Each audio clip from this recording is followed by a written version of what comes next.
En las sombrías afueras de una ciudad olvidada se yergue la derrumbada grandeza del palacio de Miguel Miramón, piedra y mármol susurrando el último aliento del poder. Antaño resonantes de risas y decretos, sus salones ahora solo respiran silencio. El peso de la historia presionando sobre frescos agrietados y estancias vacías. Aquí, en la quietud previa al inevitable ajuste de cuentas, los muros recuerdan algo que el mundo ha intentado olvidar. Una marcha final hacia la ejecución y la inquietante quietud que le siguió. La cámara se mueve lentamente por pasillos vacíos donde antaño los pasos importaban. El polvo se acumula donde se dieron órdenes, donde el poder creyó sobrevivir a las consecuencias.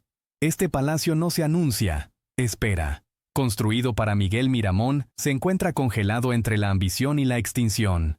Los muros no se han derrumbado, perduran, cargados por el recuerdo, guardando su silencio como un veredicto que nunca se pronunció del todo. México, a mediados del siglo XIX, no era un país en reposo, era un país que se mantenía unido a pesar del agotamiento. Se había conquistado la independencia, pero no la estabilidad. Los gobiernos surgían y caían a una velocidad alarmante. Las constituciones se reescribían como disculpas, y la lealtad variaba según quién controlaba las calles esa mañana. La nación no discutía en silencio, se fracturaba en voz alta, en plazas, cuarteles e iglesias. Dos visiones pugnaban por el alma de la República. Los liberales hablaban de reforma, secularismo y desmantelamiento de las viejas jerarquías que aún se asemejaban al régimen colonial. Los conservadores respondían con tradición, orden y la creencia de que la estabilidad requería autoridad, no experimentación. Entre ambos se encontraba una población hastiada de la ideología, pero atrapada en ella, viviendo entre la escasez, el reclutamiento y los rumores. Cada elección parecía provisional.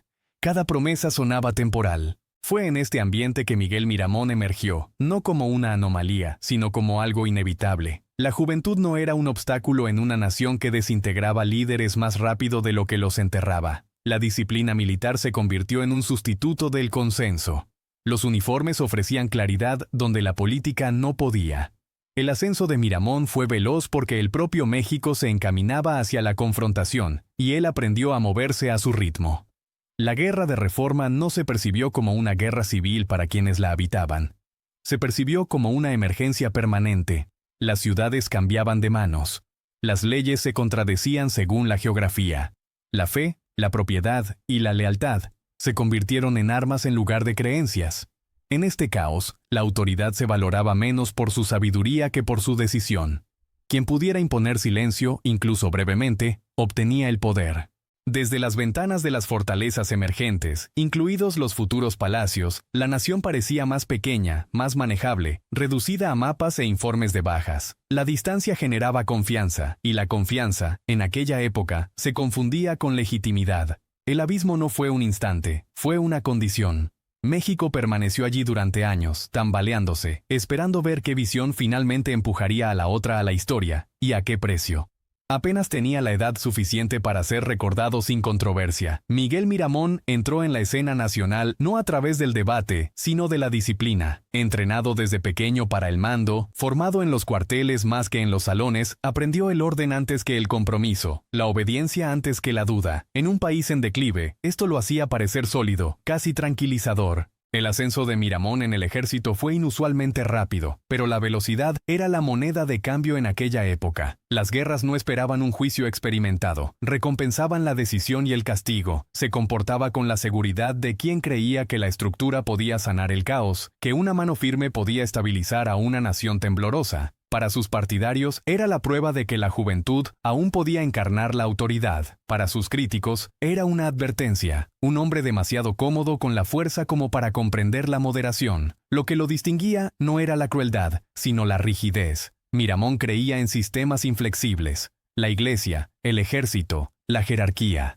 No eran herramientas, sino cimientos. La reforma, en su opinión, era erosión disfrazada de progreso. A medida que las ideas liberales se difundían en panfletos y plazas públicas, él respondía con formaciones y órdenes. Donde otros discutían, él las imponía. Donde persistían las dudas, él avanzaba. Sin embargo, a puerta cerrada, el general guardaba más silencio del que su reputación sugería. Las cartas revelan cautela, incluso ansiedad, ante la velocidad de los acontecimientos.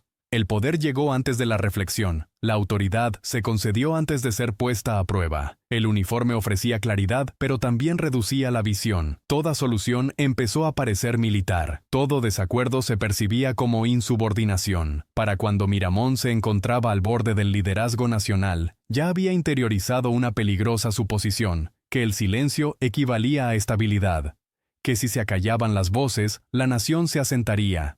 El palacio que más tarde llevaría su impronta aún no se había construido, pero su filosofía ya existía. Muros lo suficientemente altos como para impedir el desorden, pasillos lo suficientemente controlados como para evitar el eco de la disidencia. México, mientras tanto, seguía fracturándose, y el joven general, seguro de sus convicciones, avanzaba con paso firme hacia un rol que exigía más que certeza, exigía criterio. La diferencia entre ambos pronto se haría dolorosamente evidente. El poder, una vez reivindicado, exigía una forma física. Para Miguel Miramón, la autoridad no podía ser abstracta. Debía construirse, medirse, encerrarse entre muros que anunciaban su permanencia. El palacio se alzaba deliberadamente, su piedra elegida para perdurar en el tiempo, sus pasillos diseñados para organizar el movimiento, la jerarquía y el acceso. La arquitectura se convirtió en política. La simetría sustituyó al debate. La elevación sustituyó al consenso. Cada detalle transmitía una intención. Los altos techos proyectaban mando. Los estrechos pasillos controlaban el acceso. Las ventanas no estaban colocadas para la luz, sino para la supervisión. Desde el interior de estos muros, la nación podía reducirse a informes y despachos, el caos traducido al papel y la tinta. El palacio no era simplemente una residencia, era una declaración de que el orden había regresado, de que la inestabilidad se había contenido en el interior. Sin embargo, a medida que subían los andamios y se colocaba el mármol, algo más se movía tras las puertas. Mientras el palacio se consolidaba, el terreno político de Miramón comenzó a erosionarse. La unidad conservadora se fracturó silenciosamente, no con rebelión, sino con vacilación. Los recursos se agotaron, las alianzas se debilitaron, la guerra que había justificado la autoridad se prolongó sin solución, minando la confianza de la misma estructura que debía encarnarla. Este es el giro que la historia rara vez enfatiza. El palacio se completó justo cuando la permanencia se convirtió en una ilusión. Sus puertas se abrieron en el preciso momento en que el futuro comenzaba a cerrarse. El edificio proyectaba certeza, pero la nación ya no creía en la quietud. Afuera avanzaban las reformas. Las fuerzas liberales se reagrupaban. La presión internacional aumentaba. Adentro, el silencio se hacía más denso, no como calma, sino como anticipación. El palacio había sido diseñado para resistir la inestabilidad, pero no podía protegerse del paso del tiempo. Permanecía terminado, inmaculado, a la espera de un poder que ya se desvanecía. La piedra no se adapta, los muros no se negocian, y a medida que se pulían los últimos detalles, la estructura, sin darse cuenta, se convirtió en algo completamente distinto, no en una fortaleza de gobierno, sino en un monumento al error de cálculo. Desde sus balcones, la vista permanecía inalterada. Las calles seguían discurriendo bajo sus pies, la gente seguía transitándolas. Pero el significado había cambiado. El palacio aún no lo percibía. Quizás tampoco el hombre al que se construyó para servir. Lo que se alzaba como una declaración de control, pronto se convertiría en evidencia de la rapidez con la que la autoridad puede fosilizarse, congelarse en el momento en que pierde relevancia. El poder rara vez se derrumba estrepitosamente al principio, se reduce a susurros, a pausas entre decisiones. Dentro del palacio de Miguel Miramón, los pasillos comenzaron a cambiar de tono. Donde antes los asistentes se movían con rapidez con documentos y directivas, ahora los pasos se ralentizaban. Las puertas se cerraban con más frecuencia. Las conversaciones se acortaban y luego cesaban por completo. El edificio seguía en pie, inmaculado, pero su ritmo flaqueaba. La causa conservadora, una vez unificada por la urgencia, comenzó a fracturarse bajo el peso de la prolongación. Se había prometido una victoria rápida. En cambio, la guerra se prolongó, los recursos se agotaron en pequeños incrementos imprevistos. La lealtad, antes declarada en voz alta, se volvió condicional. Incluso dentro del palacio, la certeza comenzó a debilitarse. Las reuniones terminaron sin una resolución. Las órdenes se repitieron, no porque fueran efectivas, sino porque no quedaban alternativas. La arquitectura, diseñada para proyectar control, comenzó a revelar su otra función, el aislamiento. Los gruesos muros que antes prometían protección, ahora silenciaban las advertencias. Las ventanas enmarcaban la ciudad como un cuadro distante e irreal. Los informes de las calles llegaban filtrados, retrasados, atenuados. El sufrimiento se resumió, la resistencia se minimizó. El palacio se convirtió en una cámara de resonancia, reforzando la confianza mucho después de haber dejado de existir tras sus puertas. Miramón sintió el cambio, aunque rara vez lo nombró. Su liderazgo se volvió más rígido a medida que el mundo a su alrededor se volvía menos predecible. La flexibilidad se sentía como debilidad, el compromiso como rendición. Cada grieta en la estructura política se respondía no con adaptación, sino con refuerzo. Órdenes más estrictas, retórica más firme, mayor confianza en la autoridad. La respuesta a la inestabilidad no era la reflexión, sino el fortalecimiento. Sin embargo, la fortificación tiene límites. El palacio no podía aislarse de la duda. Se infiltraba a través del silencio, de las miradas intercambiadas en los pasillos, de los asesores que se preparaban para resultados que no expresarían. El edificio absorbió esta tensión. Sus largos pasillos se extendían, cargados de anticipación. Las salas diseñadas para gobernar se convirtieron en espacios de espera. Afuera, el impulso cambiaba. Dentro, el tiempo parecía detenerse. El palacio seguía en pie, pero algo esencial ya se había fracturado. No la piedra, sino la creencia de que podía sostener el futuro. Y una vez que esa creencia se erosionó, cada paso dentro de esos muros empezó a sonar menos a orden y más a retirada. Más allá de los muros del palacio, la ciudad experimentaba un ritmo diferente, uno que no se medía en decretos, sino en escasez. La comida escaseaba, las monedas perdían valor. Las familias aprendieron a reconocer el sonido de las tropas que se acercaban antes de enterarse de las noticias que traían. Mientras la estrategia se debatía en habitaciones vigiladas, los civiles navegaban a diario en la incertidumbre, adaptándose más rápido que sus líderes. La distancia entre el palacio y las calles no era solo física. Las políticas redactadas en silencio llegaban al exterior como una disrupción. El reclutamiento forzó a los hijos a abandonar hogares ya de por sí agobiados. Las reformas y contrarreformas eclesiásticas confundieron lealtades que antes se sentían inamovibles. La gente no discutía ideologías, las soportaba. La supervivencia se convirtió en una forma más silenciosa de resistencia. Desde balcones y ventanas, la ciudad parecía sobria, ordenada, incluso tranquila. Pero esta calma era engañosa, era agotamiento, no aceptación. El palacio confundió la quietud con lealtad, la ausencia de protestas con acuerdo. En realidad, la frustración simplemente había aprendido a contenerse. La esperanza se desvaneció, la confianza se evaporó. La presencia del gobierno se convirtió en algo que había que evitar en lugar de involucrarse. Dentro, los asesores debatían cifras y posiciones. Fuera, esas cifras tenían nombre. Cada retraso en la resolución profundizaba el resentimiento. Cuanto más se aislaba el poder, más ajeno se volvía. El palacio permaneció impasible ante el hambre, el desplazamiento y las negociaciones cotidianas de la vida cotidiana. Su aislamiento era total y costoso. Este fue el momento en que el palacio fracasó en su propósito. La arquitectura puede proteger a los líderes del peligro, pero también de la verdad. Mientras la ciudad se veía sometida al peso de un conflicto prolongado, el edificio que debía representar estabilidad simbolizaba la indiferencia. Las puertas seguían en pie. Los guardias seguían vigilando. Pero la conexión se había roto. Antes de continuar, consideré lo siguiente. ¿Puede el poder sobrevivir una vez que deja de escuchar o simplemente se repite hasta que el colapso se vuelve inevitable? La respuesta ya se estaba formando más allá de los muros del palacio y se transmitía silenciosamente por calles que ya no creían en lo que había detrás de ellas. La historia rara vez se centra solo en sí misma. A medida que se profundizaba el conflicto interno de México, las miradas extranjeras comenzaron a detenerse, pacientes, calculadoras y oportunistas.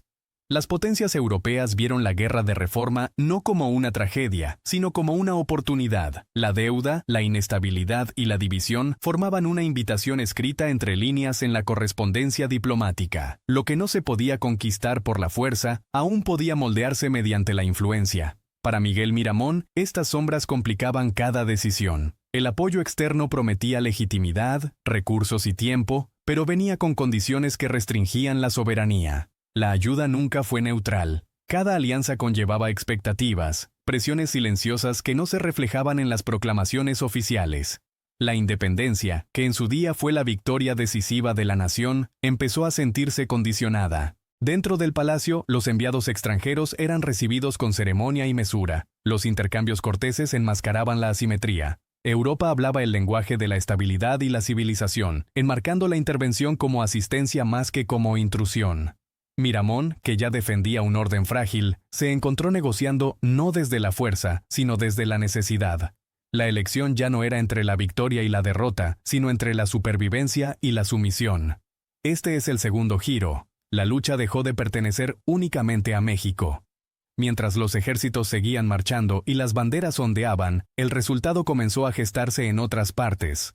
En capitales lejanas, en cálculos que sopesaban el futuro mexicano contra la conveniencia imperial, la soberanía se erosionó silenciosamente, sin invasión, sin espectáculo, se deslizó mediante acuerdos, préstamos y promesas que pospusieron el colapso a costa del control. El palacio también absorbió esta tensión. Sus salones albergaron conversaciones que nunca se pretendían conservar en la memoria pública. Las decisiones tomadas en su interior resonaban mucho más allá de sus muros. Lo que había comenzado como un conflicto civil ahora se veía envuelto en la ambición global, y su resolución se alejaba cada vez más de quienes vivieron sus consecuencias. Afuera, la ciudad percibía el cambio sin comprenderlo del todo.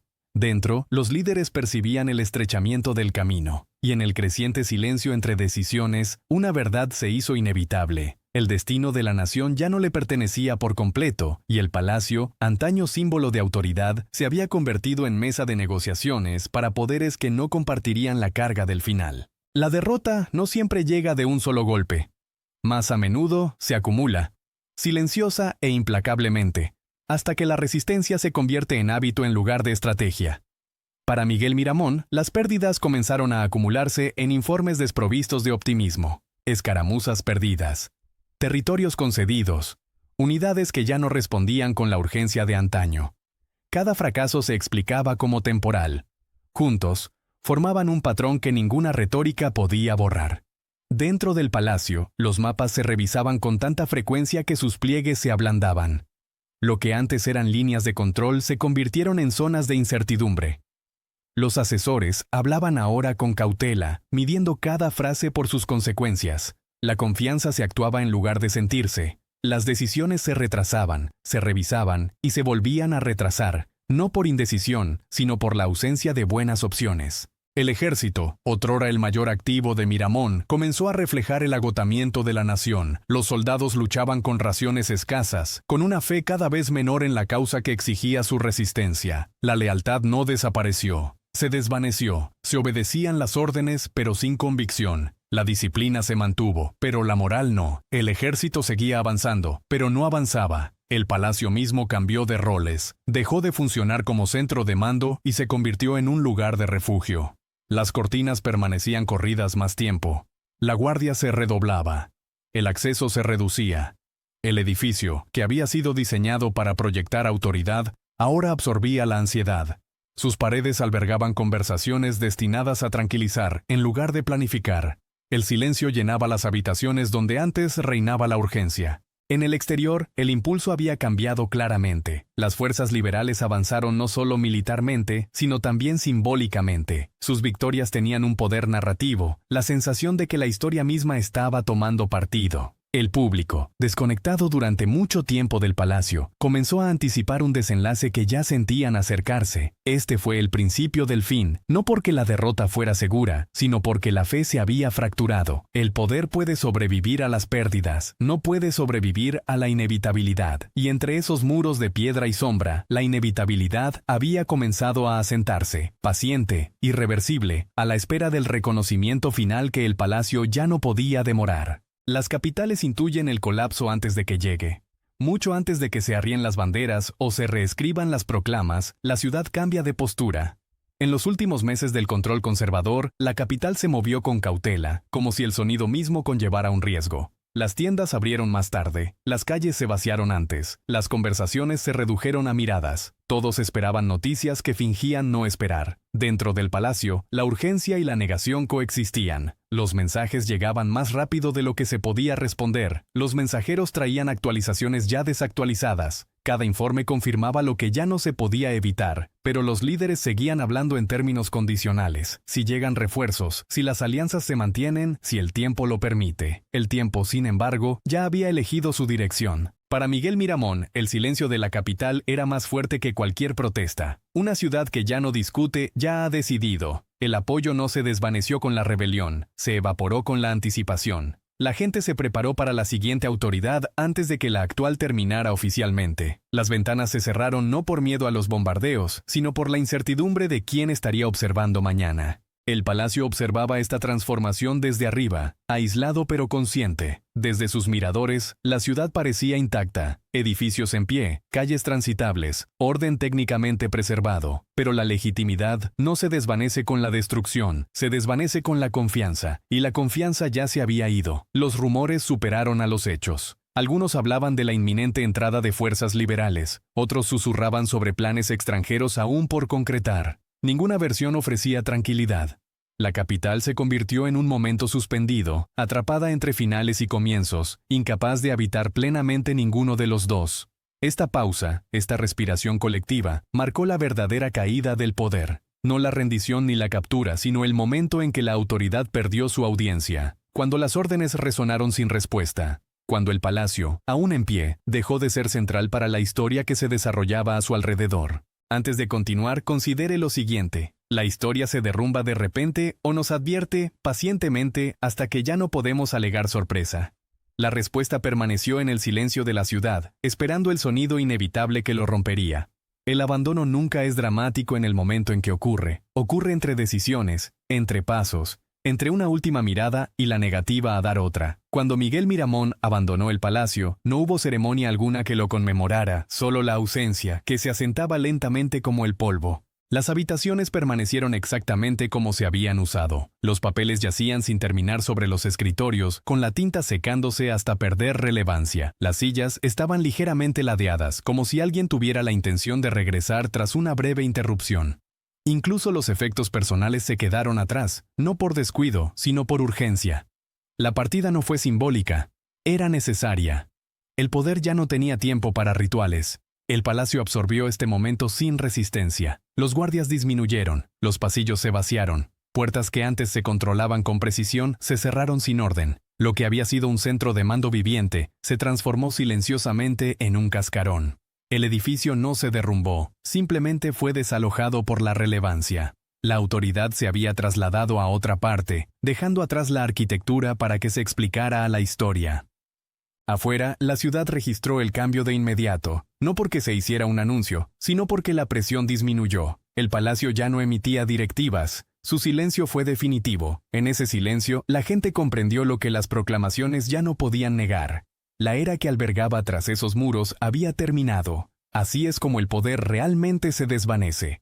No es tomado, ni destruido, sino abandonado. El palacio permaneció en pie, inmaculado y vacío, un eco perfectamente preservado de decisiones que ya no importarían. Sus salones aún conservaban la forma del mando, pero ninguna voz los llenaba. A partir de ese momento, el papel del edificio cambió.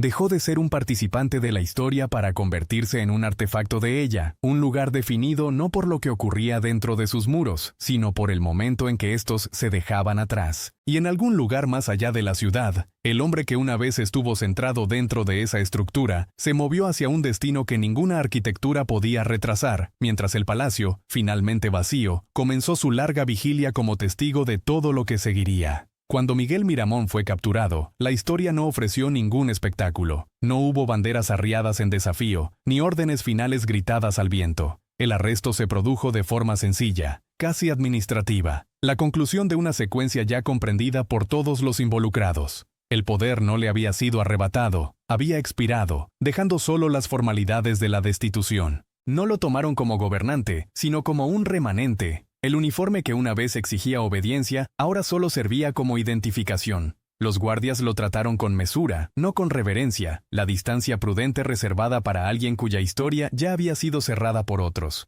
No había necesidad de crueldad, el resultado ya no requería intimidación. La noticia se difundió rápidamente, pero sin conmoción. La capital no reaccionó con celebración ni indignación, reaccionó con confirmación. Este era el final esperado de una trayectoria ya trazada en silencio. Las conversaciones lo reconocieron brevemente, luego pasaron a la siguiente incertidumbre. La historia no se había detenido por este momento, simplemente lo registró. Para entonces, el palacio era irrelevante. Sus puertas permanecían cerradas, sus habitaciones intactas, su presencia innecesaria para el Estado que ahora se reorganizaba en otro lugar. La captura rompió el último vínculo simbólico entre el hombre y el edificio. Cualquier autoridad que el palacio hubiera proyectado alguna vez ya no se aplicaba a la figura que ahora era escoltada por calles que ya no gobernaba. Se dice que la compostura de Miramón permaneció intacta, ni desafiante ni suplicante, sino controlada. La disciplina lo había moldeado demasiado profundamente como para permitir que se derrumbara en público. Sin embargo, esta moderación tenía su propio peso. El silencio lo seguía tan de cerca como los guardias. No quedaban discursos por pronunciar, ningún argumento que pudiera revertir lo que ya se había decidido. Este no fue el clímax que los libros de historia prefieren. Fue más tranquilo, más inquietante. Un ex jefe de Estado reducido a los procedimientos. Una vida de mando reducida a la obediencia. Y mientras la ciudad asimilaba la noticia sin protestar, una verdad se asentó inequívocamente. El juicio que se avecinaba no determinaría la culpabilidad ni la inocencia, solo el momento oportuno. El palacio permanecía en otro lugar, inalterado, como si nunca lo hubiera conocido. Los juicios están destinados a resolver la incertidumbre. Este existió para eliminarla. Cuando Miguel Miramón compareció ante el tribunal, la estructura de la justicia permaneció intacta. Las formas, el lenguaje, la solemnidad, pero su función había cambiado. El veredicto precedió al proceso. Lo que siguió fue la confirmación, no la deliberación. Los cargos se formularon de forma amplia y eficaz. Traición, violencia contra la República, responsabilidad por un prolongado derramamiento de sangre. Cada acusación tenía el peso de la inevitabilidad, más que de la evidencia. Los testigos hablaron, pero la persuasión ya no era el objetivo. La historia misma había sido convocada como la autoridad final, y la historia ya había elegido su resolución. Este es el giro que replantea todo lo anterior. El juicio no se trataba solo de Miramón, se trataba de un cierre. El nuevo orden exigía un final definitivo al capítulo conservador, una línea trazada con la suficiente precisión como para desalentar la revisión. La clemencia corría el riesgo de la ambigüedad. La ambigüedad invitaba al retorno. La sentencia, por lo tanto, tenía que ser absoluta. Miramón lo comprendió. Los relatos sugieren que escuchaba más que argumentaba, respondiendo cuando era necesario y con un comportamiento contenido. Su disciplina, antes una herramienta de mando, ahora servía como una forma de contención personal. No hubo apelaciones al legado ni intentos de reconfigurar la narrativa. La historia ya no le pertenecía para influir. Afuera de la sala del tribunal, la ciudad no se reunió en protesta ni en apoyo. Esperó. La justicia, como el poder antes que ella, había perdido su audiencia. La población deseaba la conclusión más que una explicación. Años de inestabilidad habían agotado el apetito por los matices. Un final limpio, por severo que fuera, prometía progreso. El palacio, silencioso, abandonado, no tuvo ningún papel en este proceso. Sus piedras no presenciaron el juicio. Sus pasillos no resonaron con la discusión. Esa separación importaba. El juicio ya no estaba ligado al lugar ni a la arquitectura. Era móvil, decisivo, desvinculado de los símbolos del pasado. Cuando se dictó la sentencia, no causó sorpresa, no por dureza, sino porque era previsible. En ese momento, la ley dejó de ser un mecanismo de equilibrio para convertirse en un instrumento de puntuación, un punto firmemente colocado al final de una era. Lo que quedaba no era el debate, sino la espera. La mañana llegó sin ceremonias. Ninguna multitud se apiñaba, ninguna pancarta anunciaba importancia. El espacio preparado para el final era común y corriente. Un patio, un muro, la distancia medida del procedimiento. Lo que importaba no era el entorno, sino la quietud que lo dominaba. El silencio, aquí, no era ausencia, era concentración. Para Miguel Miramón, las últimas horas transcurrieron sin dramatismo. Los relatos describen moderación, una serenidad forjada por años de mando, ahora reorientada hacia el interior. No hubo declaraciones destinadas a la historia, ni últimos intentos de persuadir un futuro ya decidido. El momento no exigía actuación, exigía aceptación. Los soldados encargados del deber no hablaban. Las órdenes ya se habían dado en otro lugar, en salas alejadas del peso de las consecuencias. Allí, la obediencia sustituyó a la intención. La maquinaria del Estado se movía con eficiencia, casi con suavidad, como para evitar reconocer la gravedad de lo que estaba realizando. La justicia, cuando se imparte sin espectáculo, puede parecer indistinguible de la rutina. Este silencio fue intencional. El ruido invita a la memoria, el silencio borra la textura. Al negarle al momento su dramatismo, el Estado se aseguró de que quedara registrado breve y clínicamente, un final sin narrativa, una conclusión desprovista de mitos. La ejecución no pretendía inspirar ni aterrorizar, pretendía cerrar. Y sin embargo, es precisamente esta contención la que persiste. No el acto en sí, sino la pausa que lo precede. El segundo suspendido en el que la historia contiene la respiración. En esa pausa, el palacio regresa a la mente, aunque se encuentra a kilómetros de distancia. Los pasillos vacíos, los escritorios abandonados, la autoridad que una vez llenó el espacio, ahora reducida a un instante único y contenido.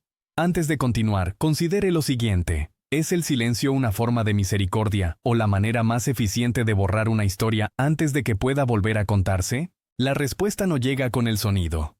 Llega después, en cómo se recuerdan los lugares y en la rapidez con la que se les permite desvanecerse.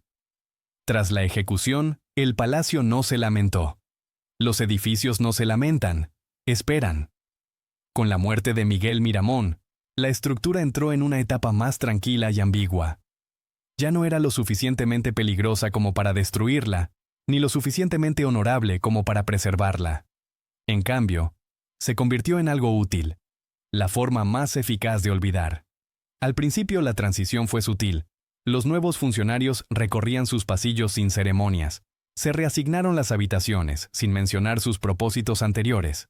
Se reemplazaron los muebles, se retiraron los documentos y se retiraron las insignias discretamente. Nada dramático marcó el cambio. El palacio no fue condenado, fue reutilizado. Y en esa reutilización, el significado comenzó a diluirse. Más tarde, la negligencia se sumó a la utilidad. Los presupuestos se trasladaron a otras áreas, el mantenimiento se ralentizó, la pintura perdió brillo. Aparecieron grietas, no por violencia, sino por indiferencia.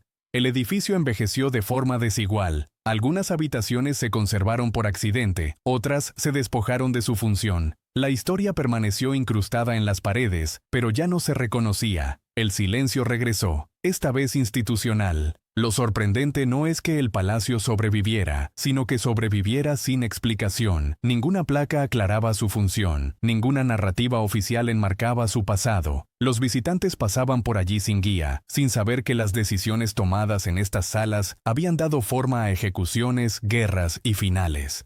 El edificio se volvió anónimo, una arquitectura desvinculada de toda trascendencia. Esto no fue un descuido, fue una elección. Las naciones no olvidan por accidente, conservan la memoria con precisión, elevando ciertos sitios a la categoría de monumentos, mientras que otros quedan relegados al olvido. El palacio representaba una versión de autoridad que el nuevo orden no quería debatir. Borrar era más sencillo que interpretar. Sin embargo, la estructura se resistía a desaparecer por completo. Incluso abandonada, conservaba su presencia, pesada, formal, desfasada de su entorno. Sus proporciones denotaban ambición. Su disposición sugería control. Cualquiera que se detuviera el tiempo suficiente, podía sentir que estaba construida para algo más grande de lo que su función actual permitía. Y así, el palacio perduró en un estado precario, ni en ruinas, ni reverenciado, ni explicado. Un edificio que sobrevivió a su propósito, pero no a su pasado. Su mayor transformación no fue arquitectónica, sino simbólica, de centro de poder a silenciosa omisión. La historia siguió su curso. El palacio permaneció atrás, guardando lo que la nación decidió no decir en voz alta, a la espera de que alguien se diera cuenta de que el olvido también deja una estructura intacta. Al final, el palacio nunca se trató realmente de Miguel Miramón. Ese es el giro final que la historia revela, solo tras paciencia. El edificio no existió para glorificar a un hombre ni para lamentar su caída. Existió como una prueba de cómo una nación decide recordar la autoridad tras su fracaso. La ejecución puso fin a la vida de Miramón, pero el olvido completó la sentencia. El Estado no necesitó defender su juicio, si los símbolos asociados a él se disolvieron silenciosamente. Al permitir que el palacio se desvaneciera en la oscuridad administrativa, la memoria misma fue gestionada, no reescrita, sino silenciada. La ausencia de explicación se convirtió en la explicación. Así es como el poder se protege tras la transición, no con monumentos, sino mediante la omisión. El palacio es prueba de que algunas historias son demasiado incómodas para confrontarlas directamente. Permanecen en pie, desprovistas de contexto, a la espera de que la erosión haga lo que pueda reabrir el debate. La piedra es paciente. El silencio es efectivo. Sin embargo, el pasado no desaparece. Se comprime. Se asienta en la arquitectura, en proporciones que ya no tienen sentido para su uso actual. Cualquiera que recorra esos pasillos sin conocer su origen aún siente el desequilibrio. Habitaciones demasiado formales, pasillos demasiado dominantes, espacios construidos para el mando en lugar del servicio. El cuerpo percibe lo que la mente no ha oído. Este es el papel final del palacio. No como una reliquia del conservadurismo, ni como un monumento a la derrota, sino como una advertencia silenciosa. Un recordatorio de que la autoridad construida únicamente sobre la certeza no puede adaptarse, y que la supresión es a menudo la última herramienta de las narrativas victoriosas. Lo que antes se imponía mediante la disciplina, ahora se mantiene mediante el silencio. La historia no castigó este lugar con la destrucción. Lo castigó con la ambigüedad, y esa puede ser la frase más perdurable de todas, que el poder puede caer, las ejecuciones pueden concluir, los gobiernos pueden cambiar, pero las estructuras que construimos para controlar el mundo permanecen atrás, observando para ver si las reconocemos, o repetir lo que fueron diseñados para contener.